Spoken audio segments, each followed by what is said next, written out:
പണ്ടൊക്കെ നമുക്ക് ഒരു ഇലക്ട്രോണിക് സർക്യൂട്ട് ചെയ്തെടുക്കാൻ വളരെ ബുദ്ധിമുട്ടായിരുന്നു. എന്നാൽ ഇപ്പോൾ ഇതുപോലുള്ള ചെറിയ മൊഡ്യൂളുകളൊക്കെ കിട്ടുന്നതിനാൽ നമുക്ക് ഓരോ സർക്യൂട്ടും വളരെ സിമ്പിളായിട്ട് വേഗത്തിൽ ചെയ്തെടുക്കാൻ പറ്റും.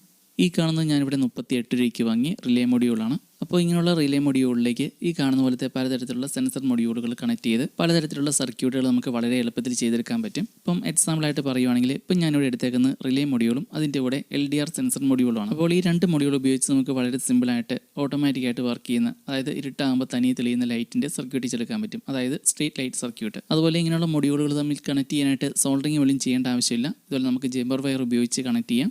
ഇനി ഇതിലേക്ക് പവർ സപ്ലൈയോടെ കണക്ട് ചെയ്താൽ മതി. ഈ ഒരു സർക്യൂട്ട് റെഡി ആയതാണ്. അപ്പോൾ ഇങ്ങനെയുള്ള മൊഡ്യൂളുകളൊക്കെ ഉപയോഗിക്കുകയാണെങ്കിൽ ഇലക്ട്രോണിക്സ് അറിയാത്തവർക്ക് പോലും വളരെ സിമ്പിളായിട്ട് ഓരോ സർക്യൂട്ടും വളരെ വേഗം ചെയ്തെടുക്കാൻ പറ്റും. ഇപ്പോൾ ഇവിടെ ഞാൻ ഈ ഒരു റിലേ മൊഡ്യൂളിലേക്ക് കണക്ട് ചെയ്തേക്കുന്നത് IR സെൻസറാണ്. അപ്പോൾ ഈ ഒരു സർക്യൂട്ട് ഉപയോഗിച്ച് നമുക്ക് ഒരുപാട് കാര്യങ്ങൾ ചെയ്യാൻ പറ്റും. കൊറോണ ടൈമിലൊക്കെ ഈ ഒരു സെൻസറിന് ഭയങ്കര ഡിമാൻഡായിരുന്നു, ഓട്ടോമാറ്റിക് ഹാൻഡ് സാനിറ്റൈസർ മെഷീനൊക്കെ ഉണ്ടാക്കാനായിട്ട്. അപ്പോൾ ഇതിൻ്റെയൊക്കെ ഡീറ്റെയിൽ വീഡിയോ വേണമെങ്കിൽ കമൻറ്റ് ചെയ്താൽ മതി, അടുത്തൊരു വീഡിയോയിൽ ഉൾപ്പെടുത്താം. അതുപോലെ ഇങ്ങനെയുള്ള ഇലക്ട്രോണിക്സിൻ്റെ ഓരോ കമ്പോണൻസുകൾ, മൊഡ്യൂളുകളൊക്കെ നിങ്ങൾക്ക് കുറഞ്ഞ വിലയ്ക്ക് മേടിക്കാൻ താല്പര്യമുണ്ടെങ്കിൽ ഇതിൻ്റെ ഡീറ്റെയിൽ വീഡിയോ നമ്മുടെ യൂട്യൂബ് ചാനലിൽ നോക്കിയാൽ മതി. ഞാനിവിടെ ഈ റിലേ മൊഡ്യൂൾ മേടിച്ച് 38 രൂപയ്ക്കാണ്. ഈ ഒരു IR സെൻസർ മൊഡ്യൂൾ മേടിച്ച് 26 രൂപയ്ക്കാണ്. പിന്നെ വീഡിയോയിൽ ആദ്യം കാണിച്ച് LDR മൊഡ്യൂൾ അതിനും 26 രൂപയാണ്. അപ്പോൾ ഇങ്ങനെയുള്ള സാധനങ്ങളൊക്കെ വില കുറച്ച് മേടിക്കുന്നതിൻ്റെ ഡീറ്റെയിൽ വീഡിയോ നമ്മുടെ യൂട്യൂബ് ചാനലുണ്ട്, താല്പര്യമുള്ളവർക്ക് കയറി നോക്കാം.